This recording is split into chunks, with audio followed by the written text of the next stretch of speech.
আসসালামু আলাইকুম সকলকে। আমি স্বাগত জানাচ্ছি ভয়.নেট ইউটিউব চ্যানেল থেকে আরজে রেইন। আশা করি আপনারা সকলে ভালো আছেন এবং আমাদের ঘটনাগুলো খুবই এনজয় করছেন। আজকে আমি আপনাদের সামনে ফিরে এসেছি নতুন একটি এপিসোড নিয়ে। তো আমরা আশা করছি যে সম্পূর্ণ সময়টা জুড়েই আপনারা আমাদের সাথে থাকবেন এবং আমাদের ঘটনাগুলো অবশ্যই এনজয় করবেন। আজকের এপিসোডে আমি দুইটি ঘটনা আপনাদের সামনে নিয়ে এসেছি। ঘটনাগুলি আমি নিজেই আপনাদেরকে পড়ে শোনাবো এবং ঘটনায় যাওয়ার আগে আমি আপনাদেরকে অ্যাজ ইউজুয়াল যেই কথাটি সবসময় বলতে চাই সেটা হচ্ছে, আপনারা যদি আমাদেরকে ইমেল করতে চান তাহলে আপনাদেরকে যেটা করতে হবে সেটা হচ্ছে আমাদের ইমেল অ্যাড্রেসটা একটু মনে রাখতে হবে, which is BHOYDOTNET@gmail.com। এছাড়াও যদি ফেসবুকে আপনারা আমাদের সাথে কানেক্টেড থাকতে চান তাহলে আমাদের ফেসবুক অ্যাড্রেসটা একটু মনে রাখতে হবে আপনাদেরকে। আমাদের ফেসবুক অ্যাড্রেসটি হচ্ছে www.facebook.com/BHOYDOTNET। চলুন কথা না বাড়িয়ে চলে যাই আমাদের প্রথম ঘটনায়। যেভাবে লেখা আছে আমি সেভাবেই পড়ছি। আসসালামু আলাইকুম। আমার নাম সুইটি। আমার মা বাবা কেউই নেই। আমার জন্মের কিছুদিন আগে আমার বাবা না ফেরার দেশে চলে গেছেন। আমার জন্মের দিন আমার মা আমাকে ছেড়ে না ফেরার দেশে চলে গেছেন। আমি আমার নানা ভাই আর নানির বাসায় থাকতাম। তারাই আমার দেখাশোনা এবং লালন পালন করছেন। আমার বয়স যখন 4 বছর তখন আমাকে আমার এক দুঃসম্পর্কের খালামণি দত্তক নেন। তখন আমার খালামণির বিয়ে হয়নি। খালামণি বিয়ের জন্য অনেক চেষ্টা করেছিলেন, অনেক প্রস্তাব আসতো ঠিকই, কিন্তু বিয়ে আর হতো না। আবার বিয়ে ঠিক হলেও কোনো না কোনো কারণে বিয়েটা ভেঙে যেত। শেষ পর্যন্ত খালামণি ও তার পরিবারের সদস্যরা জানতে পারলেন যে খালামণির বিয়ে বন্ধ করে রাখা হচ্ছে। শুধু তাই নয়, তার কোনোদিন যেন বাচ্চা না হয়, আর বাচ্চা হলেও যেন মৃত সন্তান হয়, এমন জটিল কালো জাদু করা হয়েছে। এই জঘন্য কাজটি করেছে আমার খালামণির সব থেকে কাছের ব্যক্তি, তার বান্ধবী এবং তার বান্ধবীর মা। সেই বান্ধবী ছিল খালামণির আপন ফুফাতো বোন, আর তার মা ছিলেন খালামণির আপন ফুপু। খালামণি আর তারা একসঙ্গেই বড় হয়েছিলেন, একসঙ্গে পড়াশোনা করেছিলেন। তাদের মধ্যে কোনো ঝগড়া বিবাদও ছিল না। তবুও খালামণির এত কাছের মানুষ এমন নীচ কাজ করেছিল, এসব জানার পরে খালামণি ভেঙে পড়লেন। দিন দিন মানসিকভাবে অসুস্থ হয়ে পড়লেন। খালামণির এই অবস্থা দেখে তার পরিবারের সদস্যরা সহ্য করতে পারলেন না। তারা খালামণির জন্য একটা বাচ্চা দত্তক নিয়ে আসলেন। সেই বাচ্চা ছিলাম আমি। আমাকে পেয়ে খালামণি সমস্ত দুঃখ বেদনা ভুলে গেলেন। আমাকে নিয়ে নতুন জীবন শুরু করলেন। আমাকে পাওয়ার পর খালামণি আবার নতুন করে বাঁচতে শিখলেন। দীর্ঘ 9 মাস পর আমার খালামণি হঠাৎ করে অসুস্থ হয়ে পড়লেন। হঠাৎ তার কথা বলা বন্ধ হয়ে গেল। দিন দিন শুকিয়ে যাচ্ছিলেন। ঠিকমতো খাওয়া দাওয়া করতে পারতেন না। তার এক প্রকার প্যারালাইসিস হয়ে গিয়েছিল। খালামণিকে ইবনে সিনা হাসপাতালে ভর্তি করা হয়েছিল। তখন 15 দিন হাসপাতালে ভর্তি ছিলেন তিনি, কিন্তু ডাক্তারের কোনো রোগী খুঁজে পাচ্ছিলেন না। শেষ পর্যন্ত ডাক্তাররা বললেন খালামণিকে বাসায় নিয়ে যেতে। এখান থেকে নাকি তার কোনো লাভ হবে না, আমরা নাকি অন্য কোনো জায়গায় ব্যবস্থা করতে পারি। এই জন্য খালামণিকে বাসায় নিয়ে আসা হলো। বাসায় এসে খালামণির অবস্থা যেন আরও খারাপ হতে লাগলো, কিন্তু কোনো সমস্যার সমাধান হচ্ছিলই না। খালামণির মেজ ভাই মানে আমার মেজ মামা একজন বড় আলেমের খোঁজ পেলেন। এরপর আলেম হুজুরকে বাসায় নিয়ে আসা হলো। তাকে খালামণির সমস্ত কথা জানানো হলো। আলেম হুজুর দোয়া দরুদ পরে খালামণিকে ঝাড়ফুঁক করে দিলেন। এর জন্য 2-3 দিন সময় নিয়েছিলেন। পরে আলেম হুজুর খালামণির হাজিরা দেখে বললেন খালামণির উপর নিকৃষ্টভাবে অন্য সম্প্রদায়ের মানুষ দিয়ে মরণবান করা হয়েছে। খালামণির নখ, চুল, পিরিয়ডের রক্ত, প্যাড, আরবি হরফ উল্টো করে তাবিজ, এই সব কিছু একটা আম গাছের নিচে পুঁতে রাখা হয়েছে, আর একটা নদী আর সমুদ্রের মাঝখানে ফেলে দেওয়া হয়েছে। এই জঘন্য কাজটি করেছে খালামণির আপন ফুপু আর ফুপাতো বোন। এবার তাদের সঙ্গে ছিল খালামণির দাদিও, মেজ চাচি, চাচি এবং খালামণি, আপন চাচাতো বোনও। আলেম হুজুর বলেছিলেন বড্ড দেরি হয়ে গেছে, আর কিছুই নাকি করা যাবে না। ঠিক এর 3 দিন পর আমার খালামণি না ফেরার দেশে চলে গেলেন। খালামণি মারা যাওয়ার পর আমি মানসিকভাবে অসুস্থ হয়ে পড়ি। তখন থেকে আমি প্রচুর চুপচাপ থাকতাম, আনমনে নীরব এক জায়গায় বসে থাকতাম। বেশ কিছুদিন ধরে লক্ষ্য করলাম একটা লোক, বয়স 19 কিংবা 20 হবে, আমার মতো সেই জায়গায় সামান্য দূরে গিয়ে বসে কাঁদত। সে প্রায়ই সেখানে গিয়ে কাঁদত। একদিন এমনও হয়েছিল রাত 2টো বাজে। তখন এসে অনেকক্ষণ ধরে কাঁদছিল। তারপর তার ভাই তাকে খুঁজতে খুঁজতে এসে বাসায় নিয়ে যায়। বেশ কিছুদিন পর তার ভাই আমাকেও দত্তক নিতে চাইল।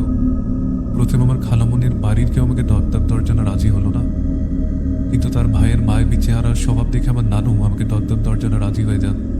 তবে দত্তক দর্জনে একটি শর্তও দিয়েছিলেন, প্রতি 3 মাস পর আমাকে নানুর বাসায় কয়েকদিনের জন্য রেখে আসতে হবে এবং খালামুনির প্রতিটি মৃত্যুবার্ষিকী আমাকে সঙ্গে করে নিয়ে যেতে হবে। সব শর্ত মেনে তার ভাই আমাকে দত্তক নিয়ে নেন। আমাকে তার বাসায় নিয়ে আসা হয়। পরে সে তার ভাইকে বলে, আজ থেকে বাচ্চাটা তোর মেয়ে, তুই এই বাচ্চাকে লালন পালন করবি, এর সব দায়িত্ব তোর। এরপর সে আমাকে সুন্দরভাবে নিজের মেয়ে হিসেবে মেনে নেয় এবং আমাকে নতুন করে বাঁচতে শেখায়।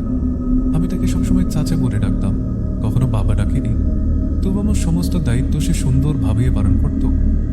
আমার বয়স তখন 9 বছর। তখন আমি তার আম্মু মানে আমার দাদির সঙ্গে একবার তার বাপের বাড়িতে বেড়াতে গিয়েছিলাম। আমার দাদির সেজ বোন রুমে বসেছিলেন, রুমে আমি ছিলাম, সঙ্গে আরো কয়েকজন মানুষ ছিল। আমি সেখানে ঘুমিয়ে পড়েছিলাম। আমার দাদিরা সবই অন্য রুমে গিয়ে কথা বলছিল। ঘুম থেকে উঠে দেখি হঠাৎ তার সেজ বোন বলছে তার নাকি টাকা হারিয়ে গেছে। এরপর সবার সামনে বলতে লাগলো, হয়তো ভুলবশত আমিই টাকাটা নিয়েছি। আমি বারবার বলেছি আমি টাকা নিইনি। পরে আমরা সবাই বাসায় চলে আসি। সন্ধ্যের সময় সে আমার দাদিকে ফোন করে বলল টাকাটা নাকি পাওয়া গেছে। তারপর আমাকে বেশ কয়েকবার সরিও বলেছিল। এরপর সবকিছু ঠিকঠাক হয়ে যায়। কিন্তু ওই মহিলার একটা খারাপ স্বভাব ছিল, পুরোনো আমলের কথা নিয়ে বারবার ঝগড়া করা এবং তার কথার মাধ্যমে সবার মধ্যে ভেজাল তৈরি করা। আমার বয়স তখন 13 বছর। তখন সে দীর্ঘদিন ধরে আমাকে সবার নামে আজে বাজে কথা বলে এবং সবার মাঝখানে একটা দূরত্ব তৈরি করে দিয়েছিল। তারই আজে বাজে কথা শুনে আমি রেগে নানুর বাসায় চলে গেছিলাম।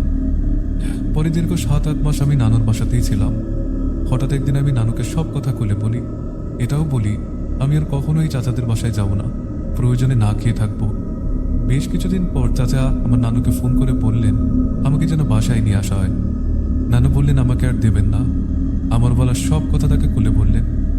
তখন সে, তার ভাই, মা, বাবা সবাই আমার ভুল ভাঙাতে এসে আমাকে সঙ্গে করে নিয়ে যায়। ফাইনালি আমি আসার বেশ কিছুদিন পরে আমার চাচা অসুস্থ হয়ে পড়েন। তার মুখ থেকে প্রায়ই রক্ত পড়ত আর সে এক প্রকার ঘোরের মধ্যে থাকত। ডাক্তাররা কোনো রোগ খুঁজে পাননি। পরে তাদের পরিচিত একজন আলেমকে সবকিছু জানানো হয়। আলেম হুজুর অনেক পরীক্ষা নিরীক্ষা করেন এবং বলেন ওনাকে কুফরি কালাম চালানো হচ্ছে। আর এই জঘন্য কাজটা করেছে তার বড় খালার ছোট ছেলের বউ। আসলে তাদের প্রায় তার বড় খালার ছোট ছেলের বউ কুফরি চালান দিত। শুধু তাদের নয়, সব আত্মীয়র উপর সে এটা করত। কুফরি কালাম চালিয়ে সে তার বড় খালার উপর বউ হয়ে এসেছিল। কেউই তাকে বউ হিসেবে মেনে নেয়নি। শুধু তার ছোট ছেলের দিকে তাকিয়ে সবাই সবকিছু সহ্য করেছিল। আমার বয়স যখন 17, তখন আমি অসুস্থ হয়ে পড়ি। আমি অকারণে কাঁদতাম, এক প্রকার ঘোরের মধ্যে থাকতাম। কারোর সঙ্গে কথা বলতাম না, ঠিকমতো ইবাদত করতে পারতাম না, খাওয়া দাওয়াও করতে পারতাম না। আমাকে অনেক ডাক্তারের কাছে নিয়ে যাওয়া হয়, ডাক্তাররা কোনো রোগও ধরতে পারেনি। পরে নিকটস্থ একজন আলেমকে আমার সবকিছু জানানো হয়। আলেম হুজুর অনেক পরীক্ষা নিরীক্ষা করে বললেন আমার উপরও নাকি কুফরি চালান হয়েছে, আর কে করেছে সেটাও তিনি বলে দিয়েছেন। এরপর থেকে আমি প্রায়ই অসুস্থ থাকতাম, এক প্রকার ঘোরের মধ্যে।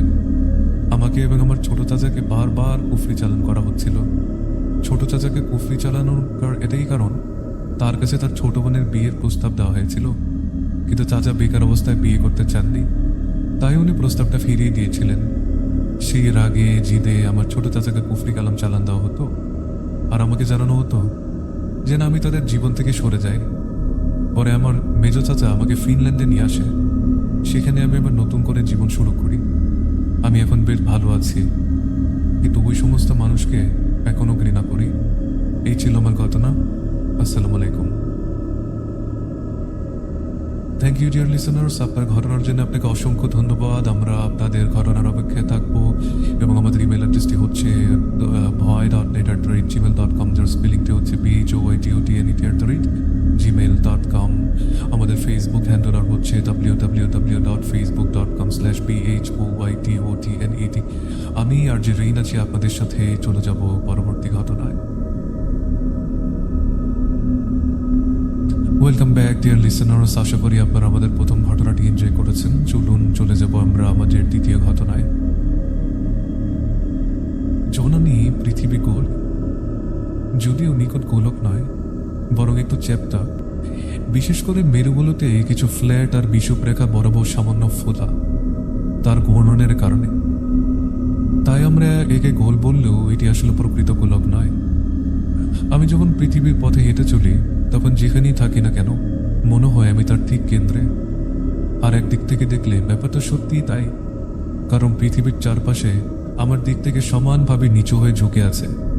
ফলে আমি যেখানেই দাঁড়াই সেখান থেকেই আমি আমার নিজের দিগন্তের কেন্দ্র হয়ে উঠি। যদিও বৈজ্ঞানিকভাবে পৃথিবীর আসল কেন্দ্র গভীরে, তার অন্তঃস্থলে, তবু এর পৃষ্ঠে প্রত্যেকটি যেন একরকম চূড়ায় হয়ে দাঁড়িয়ে থাকে।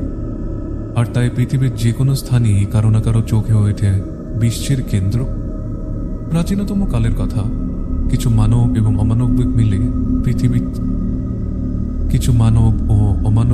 পৃথিবীর চার প্রান্তে একটি পবিত্র কেন্দ্র স্থাপন করে। এই কেন্দ্রগুলো একে অপর থেকে দূরত্বে ছিল, যেন এক অদৃশ্য চতুর্ভুজ পৃথিবীকে বেষ্টন করে রেখেছে। প্রত্যেক কেন্দ্র নিজের অবস্থান থেকে পৃথিবীর হৃদয় বলে মনে হতো। একসঙ্গে তারা একটি সূক্ষ্ম ভারসাম্য বজায় রেখে গ্রহটিতে স্থির থাকত। কথিত আছে এই কেন্দ্রগুলো ছিল অপার শক্তির উৎস, প্রাকৃতিক মৌলিক শক্তি, প্রাচীন আত্মা অথবা গোপন জাদুবিদ্যার আধার। পৃথিবীর ভবিষ্যৎ নির্ভর করত এই চার কেন্দ্রীয় শক্তির সঙ্গতি এবং সমন্বয়ের উপরে। যদি কোনো একটি কেন্দ্র দুর্বল হয়ে পড়তো বা ধ্বংস হয়ে যেত, তাহলে পৃথিবীর ভারসাম্য ভেঙে পড়ত এবং নেমে আসতো ভয়াবহ বিপর্যয়। অনেক পথিক এবং অনুসন্ধানকারী এই চার পবিত্র স্থান খুঁজে পাওয়ায় বা সেগুলো রক্ষা করার চেষ্টায় আত্মনিয়োগ করেছিল, কারণ এই চার কোণে লুকিয়ে ছিল পৃথিবীর সমস্ত শক্তি এবং দুর্বলতা। সময় বয়ে চলে, পৃথিবীর অপশক্তির উপস্থিতি ধীরে ধীরে বাড়তে থাকে। পৃথিবী হয়ে ওঠে অস্থিতিশীল। যখন মনে হচ্ছিল পৃথিবীর ভবিষ্যতের আর কোনো আশা নেই, তখন কিছু অচেনা সত্তা এসে আবারও চারটি প্রাচীন কেন্দ্র পুনঃপ্রতিষ্ঠা করে। প্রায় 3 শতাব্দী কেটে গেছে। বর্তমান পৃথিবী আপাতদৃষ্টিতে স্থিতিশীল, কিন্তু প্রশ্ন হলো আর কতদিন? এই চার কেন্দ্রের স্থানীয় আশেপাশের ছোট ছোট শাখা বা ব্রাঞ্চ প্রতিষ্ঠা করে সেই অচেনা সত্তারা। এই শাখাগুলোর কাজ ছিল অপশক্তির বিনাশ ঘটানো। প্রত্যেকটি ব্রাঞ্চের ছিল একজন প্রধান এবং তার অধীনে কিছু শিষ্য বা শিক্ষার্থী। তেমনি এক ব্রাঞ্চের প্রধান আমার হুজুর এবং আমি, সাথে আমার সাথীরা। চ্যাপ্টার 1। হুজুরের কপালে স্পষ্ট চিন্তার ভাঁজ চিহ্নিত রয়েছে। ভাঁজটি এতটাই গভীর ছিল যে তা দেখে আমি নিজে অবাক হয়ে গিয়েছিলাম। হুজুর আমাদের 3 জনকে তার কাছে ডেকে পাঠালেন। আমরা হুজুরের কাছে পৌঁছানোর ঠিক আগ মুহূর্ত পরেই হুজুর সহ আমরা সকলে মিলে কোনো এক জায়গায় যাওয়ার জন্য প্রস্তুতি নিয়ে বেরিয়ে পড়লাম। কয়েকদিন ধরে হুজুর আচরণ ছিল অন্যরকম, কিন্তু তা সেদিন চরম পর্যায়ে চলে গিয়েছে।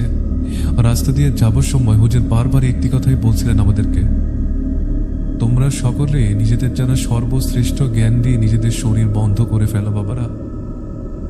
হাঁটতে হাঁটতে আমরা দূরে কোথাও জনবসতির আড়ালে চলে আসি। চারদিকে শুধু নির্জন আর নির্জন। আরো কিছুক্ষণ হাঁটার পর আমাদের চোখে একটি ঘর দেখা দেয়। ঘরের দেখা মিলতেই হুজুর আমাদের সকলকে থামিয়ে নিজের জ্ঞান অনুযায়ী আমাদের শরীরগুলো আবার বন্ধ করে দেন। ঘরের দরজার সামনে এসে দাঁড়িয়ে আমরা। হুজুর কিছু একটা পড়ে বন্ধ দরজার ফুঁক দেওয়ার সঙ্গে সঙ্গে তা নিচ থেকেই খুলে গেল। আমরা ভেতরে প্রবেশ করি। এক বিকট চিৎকার দিয়ে আমাদের সঙ্গীদের দুজনের একজন জ্ঞান হারিয়ে ফেলে, আর অন্যজন কোথায় যেন দৌড়ে পালিয়ে যায়। আমার বুকের ভেতরে হৃস্পন্দন যেন ধরফড় করতে বেরিয়ে আসবে। তখন শ্বাস নিতে প্রচন্ড কষ্ট হচ্ছিল। আমি দেখি জমিতে 5টি বিকৃত মৃতদেহ পড়ে আছে। চারপাশে রক্তের বন্যা বয়ে গেছে। কারো মাথার মগজ বেরিয়ে গেছে, কারো শরীর অর্ধেক ছিঁড়ে গেছে, কারো ঘাড় মুটকে গেছে। তার থেকেও ভয়ঙ্কর ব্যাপার হলো সমস্ত শরীরের মাঝখানে একটি কালো ছায়া মূর্তি বসে আছে, আর সেখান থেকে ভেসে আসছে একটি শিশুর হাসির শব্দ। হুজুর প্রার্থনা করতে যাবেন, হঠাৎ করে ছায়া মূর্তি কিছু একটা বলতে শুরু করলো। ভয় পাবেন না হুজুর, আমি আপনার আর আপনাদের চেলাদের কোনো ক্ষতি করব না। আমি এখান থেকে কিছুক্ষণ পরে চলে যাব। ভাবা যায় হুজুর এই শয়তানের আস্তানে সৃষ্টিকর্তা একটি ফেরেশতা দিয়েছে, যাকে তারা নিজেদের মতো করে নিতে পারত ভবিষ্যতে। হুজুর বললেন, বাচ্চাটির এখন কি হবে? সে বলল, চিন্তা করবেন না, এই ফেরেশতাকে আমি নিজের মতো করে গড়ে তুলব। আজ থেকে আমার সন্তান। জীবনে অনেক পাপ করেছি, আর না। এই বলে ছায়া মূর্তিটা কোথায় যেন ঢুকিয়ে গেল। চ্যাপ্টার 2। সে তার ডান হাতটি মুছড়ে দিল। সঙ্গে সঙ্গে পুরো রুমালটি এক অদ্ভুত বেগে কেঁপে উঠল এবং মোহমে যেন হালচাল শুরু হয়ে গেল। আমাদের সবার ডান হাত যেন ভেঙে গেল। সময় নিজের মতোই চলে। গত ঘটনার পর থেকে আমরা মনে টুকটাক ভয়ভীতি নিয়ে খোঁজা শুরু করতে লাগলো। কে জানে এই দুনিয়া আর কত কিছু দেখব। আমি যদি বেঁচে থাকি এই কথাটাই বারবার মনে ঘুরপাক খায়, বিশেষ করে যখন একা থাকি। সপ্তাহখানেক পরে আমি এক কাজের উদ্দেশ্যে দূরে গিয়েছিলাম। দূরের এক গ্রাম থেকে হুজুরের কাছে খবর আসে সেখানকার এক নতুন বউকে নাকি কোনো অশুভ সত্তা চেপে ধরেছে। হুজুর খবরটি জেনে আমাকে সেই গ্রামের উদ্দেশ্যে পাঠান, কারণ কাজটি আমার জন্য একেবারেই উপযুক্ত ছিল। প্রায় 1.5 দিনের সফর পর আমি গ্রামে গিয়ে পৌঁছাই। গিয়ে খোঁজখবর নিয়ে ভুক্তভোগীর বাড়িতে যাই। ঘটনাটি সত্যিই অদ্ভুত ছিল। নতুন বউয়ের সাজটাই ফুরাতে দেয়নি সেই সত্তা। ভুক্তভোগীর সঙ্গে কথা বলে আমি বউয়ের এই অবস্থার পেছনের ঘটনা খুঁজতে শুরু করি। বউয়ের স্বামী জানায় সে বউকে শেষবার বিয়ে বাড়িতে সম্পূর্ণ সুস্থ দেখেছিল, তারপর সরাসরি এই অবস্থায় দেখছে। পরিবারের অন্য সদস্যরাও আমাকে তেমন কোনো জরুরি তথ্য দিতে পারেনি। তথ্য নেওয়ার সময় বন্ধ ঘর থেকে বউটি যেন কোনো জংলি প্রাণীর মতো গর্জন করছিল। যতটুকু জানতে পারি আমি আসার আগ পর্যন্ত সে তুলনামূলকভাবে বেশ শান্তই ছিল, কিন্তু আমার আসার পর থেকেই তার এই গর্জন যেন আরো তীব্র হয়ে যায়। পরিবারের নারী সদস্যরাই ছিল ঘটনার প্রথম প্রত্যক্ষদর্শী।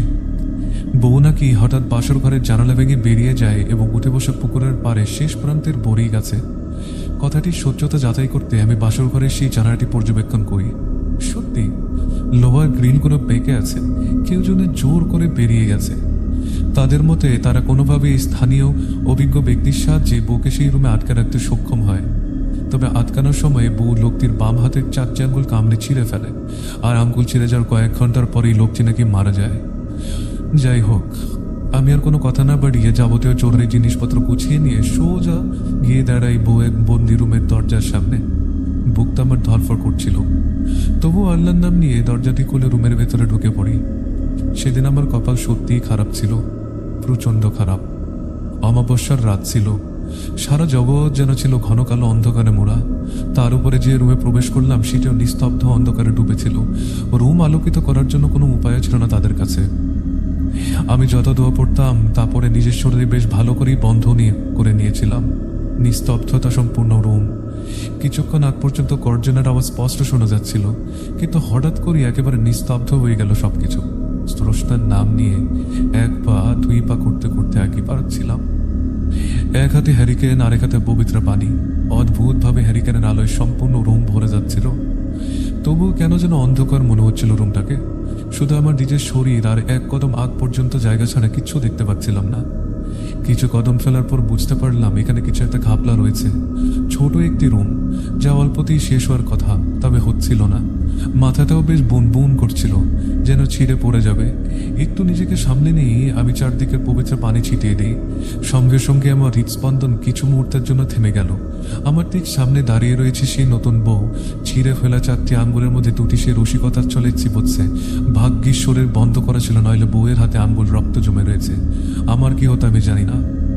সেই বড়ই গাছের গায়ে নখ গেঁথে গেছে, উঠেছিল উপরের দিকে, তাই এমন দশা। চোখ দুটো একেবারে ভেতরে ঢুকে গেছে। আমি আর বেশি কিছু না ভেবে হুট করে পবিত্র পানিতে তার শরীরে ছিটিয়ে দিই। বউয়ের শরীরে থাকা সত্তাটি তীব্র যন্ত্রণায় চিৎকার করতে লাগলো। আল্লাহর নাম নিয়ে প্রার্থনা করতে শুরু করলাম। ভাগ্য ভালো ছিল, সত্তাটি তেমন প্রভাবশালী ছিল না।